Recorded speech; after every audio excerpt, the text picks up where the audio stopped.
cahaya pagi yang tenang di toko buku, Whiskers, kucing oranye gemuk itu, tertidur di atas tumpukan buku anak-anak. Ibu Ani gently coaxes Whiskers awake. Whiskers, bangun sayang, saatnya bekerja. Kumis meregang dengan malas, menguap lebar sebelum dia turun dengan anggun. Penjaga kucing memulai tugasnya, memastikan setiap buku ditempatkan dengan sempurna. Di lorong belakang toko buku, Whiskers diam-diam berpatroli. Aroma kertas baru memenuhi udara. Tiba-tiba, suara mencicit kecil menembus keheningan, dan mata Whiskers membelalak dengan fokus seperti predator. Seekor tikus kecil berlari keluar dari balik kotak, memicu pengejaran yang seru. Pelanggan tertawa terbahak-bahak melihat tingkah Whiskers, terhibur oleh tontonan yang tak terduga. Saat sore memudar, kesunyian turun di toko buku, dengan Whiskers setia berada di dekat kasir, menawarkan persahabatan diam kepada Ibu Ani. Seorang anak mendekat, tertarik oleh kehadiran lembut Whiskers, mengulurkan tangan kecil untuk membelainya. Whiskers merespons dengan lemburan lembut, bermandikan kehangatan kasih sayang anak itu, sementara Ibu Ani mengamati dengan senyum lembut. Whiskers adalah karyawan terbaik. Ibu Ani says to the child's mother, her voice filled with pride. Dia selalu membuat pelanggan senang dan toko ini lebih hidup. Halaman sekolah dipenuhi dengan kegiatan saat anak-anak bermain dan orang tua mengucapkan selamat tinggal. Tawa mereka bergema di udara pagi. Di tengah kekacauan yang ceria, kucing. Seekor kucing oranye yang penasaran menavigasi labirin kaki. Matanya yang cerah terbuka lebar karena takjub. Tertarik oleh energi yang menular, saya berhenti mengamati interaksi anak-anak yang polos dan tawarian mereka. Suara nyaring bel sekolah memecah keheningan, menandakan perubahan dalam ritme hari itu. Kucing itu tanpa gentar mengikuti gerombolan anak-anak saat mereka berbondong-bondong menuju gedung sekolah, siap untuk petualangan baru. Pintu sekolah terbuka, menyambut kucing ke dunia pendidikan. Di jantung ruang kelas yang ramai, kucing meringkuk, mencari perlindungan dari mata yang mengintip. Bisikan berdesir melalui ruang kelas saat anak-anak memperhatikan kucing. Tawa polos mereka memenuhi udara. Ibu Ani mendekat, ekspresi tertutup terlihat di wajahnya saat dia menemukan kucing di antara murid-muridnya. Alih-alih mengabaikan kucing, Ibu Ani merangkul kehadirannya. Senyum lembut melihat dia meminta kucing untuk menunjukkan kemampuan uniknya yang memukau dan menginspirasi anak-anak. Ruang kelas dipenuhi dengan kegembiraan saat kucing bersiap untuk memamerkan bakat tersembunyinya. Di ruang musik, saat anak-anak bernyanyi, kucing bersiap untuk penampilan yang tak terduga. Dengan sekali lompatan, kucing mendarat dengan anggun di atas piano. Kucing mulai memainkan melodi yang sempurna, memukau semua orang. Sekolah itu terpana oleh bakat musik kucing. Ketenaran kucing menyebar, menarik kekaguman dari siswa dan guru. Kucing menjadi anggota komunitas sekolah yang dicintai, membuktikan persahabatan dapat ditemukan di tempat-tempat yang tak terduga. Halaman sekolah dipenuhi dengan energi anak muda saat siswa mengejar bola sepak. Tawa mereka bergema di udara. Tanpa diduga, bola berbelok arah langsung menuju Meong yang menonton dengan saksama dari pinggir lapangan. Dalam unjuk keahlian luar biasa, Meong memanfaatkan momen tersebut dengan cekatan menggiring bola menggunakan cakarnya. Para siswa berhenti di tempat mereka. Teriakan riang mereka digantikan oleh keheningan yang terpesona saat mereka menyaksikan dribbling Meong yang mengesankan. Momen keheranan murni menggantung di udara saat halaman sekolah mengagumi kehebatan sepak bola Meong yang belum pernah terjadi sebelumnya. Kabar kehebatan sepak bola Meong yang luar biasa menyulut semangat sekolah saat kerumunan penasaran berkumpul di gimnasium. Meong menunjukkan kelincahan dan presisi, melompat dan mencetak gol. Awalnya ragu, keraguan Pak Budi berubah menjadi tawa. Bakat atletik kucing itu mengubah gimnasium menjadi pemandangan yang menakjubkan dan menyenangkan. Lapangan sepak bola sekolah meledak dengan energi saat pertandingan dadakan berlangsung. Meong merajut melalui pertahanan lawan, pusaran keterampilan, dan presisi. Kerumunan bersorak saat Meong mencetak gol yang menakjubkan, momen kejayaan atletik yang murni. Meong diangkat ke bahu para siswa, simbol kepahlawanan yang tak terduga.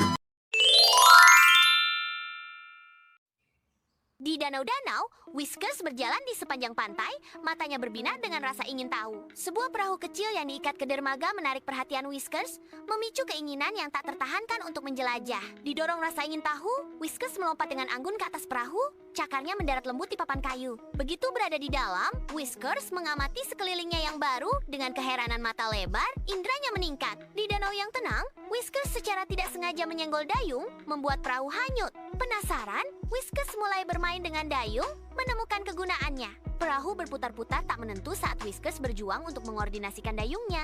Upaya konyol Whiskers menyebabkan perahu berputar-putar, menciptakan tontonan lucu. Danau itu memantulkan tarian perahu yang kacau, mencerminkan upaya Whiskers yang gigih namun canggung. Terlepas dari kekacauan, Whiskers tetap bertahan, mengubah kecelakaan itu menjadi petualangan yang menyenangkan di perairan terbuka. Whiskers, yang sekarang menjadi pendayung terampil, meluncur melintasi danau, tak terganggu oleh dunia surrealis di sekelilingnya. Sekelompok bebek yang tersinkronisasi menampilkan balet air yang rumit di dekatnya, sebuah tontonan yang tak terlihat oleh kucing yang tenang.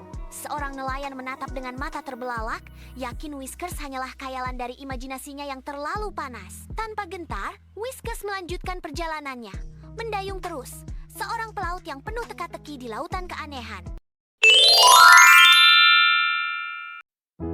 Di bawah sinar matahari cerah, Milo si kucing sendirian dengan lesu memukul bola benang di taman. Kebosanan terasa berat di sekitar Milo saat dia berhenti, bola benang masih ada.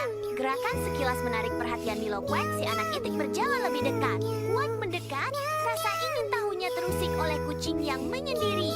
Milo memperhatikan saat Quack dengan hati-hati maju, antisipasi meningkat. Persahabatan baru dimulai saat Quack si anak bebek bertemu Milo si kucing. Di tepi kolam, Milo ragu-ragu. Keraguannya terasa saat Quack mendekat dengan gembira yang tak terbatas. Quack menyelam ke dalam air, memulai renang gembira yang menangkap tatapan ingin tahu Milo dari tepi sungai. Quack dengan riang memercikan air ke arah Milo, membuatnya terkejut. Milo sekarang bersemangat mengejar berkeliling kolam. Keraguan awal hilang oleh sensasi permainan. Di tengah padang rumput hijau, Milo dan Quack menemukan ketenangan, berjemur dalam belayan lembut sinar matahari sore. Dalam tampilan kasih sayang yang lembut, Milo dengan lembut menjilati bulu Quack. Ikatan mereka semakin dalam dengan setiap sentuhan lembut. Quack membalas dengan kecupan lembut pada bulu Milo. Interaksi mereka melukiskan potret persahabatan yang tak terduga. Matahari sore menciptakan bayangan panjang saat Milo dan Quack berbaring berdampingan. Tubuh mereka rileks dan damai. Saat hari meredup, persahabatan yang tak terduga berkembang menjadi tidur yang damai, sebuah bukti ikatan yang terbentuk di tempat-tempat yang paling tak terduga. Di bawah sinar matahari yang cerah, Budi bermain-main dengan kucing lincahnya, Meong, di taman yang rimbun. Meong melesat melintasi halaman. Komet berbulu mengejar bola yang semarak dengan riang gembira. Dengan ledakan energi yang riang, Meong melompat ke pelukan Budi yang menanti. Ikatan mereka bersinar lebih terang dari matahari. Budi tertawa memeluk Meong erat. Kegembiraan mereka yang sama bergema di seluruh taman yang cerah dan bermandikan sinar matahari. Di kamar tidur, Budi mengamati Meong yang tampak lesu dan menolak makan. Meong meringkuk di tempat tidurnya, tidak bergerak. Saat kekhawatiran Budi meningkat, Budi memeriksa suhu Meong, menemukan kucing itu demam tinggi. Dia bergegas mengambil air dan kain, bersiap untuk mendinginkan Meong. Wajah Budi mencerminkan ketakutan dan kecemasan terhadap kucing kesayangannya. Di klinik hewan, Budi dan ibunya menunggu penilaian dokter hewan terhadap Meong. Hati mereka diliputi kekhawatiran. Dokter hewan itu berkata dengan serius, "Meong menderita infeksi dan membutuhkan perawatan intensif." Budi menggendong Meong dengan lembut, membawanya pulang dengan janji perawatan. Dengan pengabdian yang tak tergoyahkan, Budi merawat Meong, merawatnya kembali sehat. Di bawah selubung malam, Milo berkeliaran di lingkungan sekitar. Rasa ingin tahunya terusik oleh rumah yang menyeramkan. Terdorong oleh daya pikat yang tak tertahankan, Milo mendekati struktur yang suram dan membusuk. Inderanya dalam kewaspadaan tinggi. Pintu depan terbuka sedikit, memanggil Milo ke dalam kegelapan di dalamnya. Dengan campuran rasa khawatir dan kegembiraan, Milo membuat keputusan penting untuk melewati ambang batas. Milo melangkah ke ruang tamu rumah berhantu, di mana debu menari-nari di udara. Cahaya bulan menyaring melalui jendela yang kotor, memberikan cahaya yang menyeramkan pada pemandangan. Sebuah kursi goyang tua tiba-tiba bergoyang maju mundur. Deritnya bergema menyeramkan. Sebuah lukisan di dinding seolah mengikuti gerakan kursi. Matanya dengan mengganggu terfokus pada Milo. Milo terkejut, berusaha untuk tetap tenang di tengah tontonan yang menyeramkan. Hantu yang lucu dan tidak mengancam berkibar-kibar. Salah satunya dengan lucu gagal memainkan piano, menciptakan suara yang sumbang. Milo keluar dari rumah berhantu, jantungnya berdebar lega. Dia melihat kembali ke rumah yang menyeramkan itu, campuran rasa takut dan kemenangan di matanya. "Aku tidak akan pernah masuk ke sana lagi," Milo vows, his voice trembling slightly. Terlepas dari ketakutannya, secercah kebanggaan menyala dalam dirinya karena menghadapi rumah berhantu itu. Rumah berhantu menjulang di latar belakang, sebuah bukti bisu atas keberanian Milo. Milo berdiri, terengah-engah. Udara malam dipenuhi dengan gema petualangannya.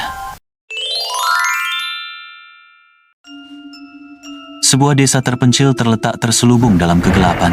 Beberapa obor berkedip-kedip melawan malam yang mendekat. Bisikan ketakutan bergema melalui desa saat penduduk desa yang ketakutan bersembunyi di rumah mereka, takut akan hal yang tidak diketahui. Dari bayang-bayang, seekor kucing hitam muncul. Matanya bersinar dengan cahaya merah yang menyeramkan, memancarkan aura kebencian murni. Itu dia, kucing penyihir jahat. Kucing penyihir jahat telah tiba, dan gelombang teror menyapu desa, menandakan malapetaka yang akan datang. Di rumah sang pemburu, Rian, satu-satunya harapan desa, bersiap untuk pertempuran melawan kegelapan. Wajahnya mengeras dengan tekad, matanya berapi-api dengan tekad yang tak tergoyahkan. Rian menggenggam busurnya erat-erat, sebuah sumpah diam terpahat di wajahnya. Aku harus melindungi desa ini, apapun yang terjadi. Rian bersumpah untuk melindungi desanya, apapun risikonya. Di bawah selubung malam, Rian menjelajah ke dalam hutan, mengikuti jejak kucing penyihir. Hutan berubah menjadi alam teror, di mana pepohonan menyerupai monster yang mengintai, dan suara-suara menyeramkan bergema dari segala arah. Rian maju dengan hati-hati, siap menghadapi bahaya yang mengintai. Tiba-tiba, kucing penyihir itu muncul. Matanya bersinar mengancam dalam cahaya redup. Kucing itu mendesis, memperlihatkan cakarnya yang tajam, menandai dimulainya pertempuran sengit dengan Rian.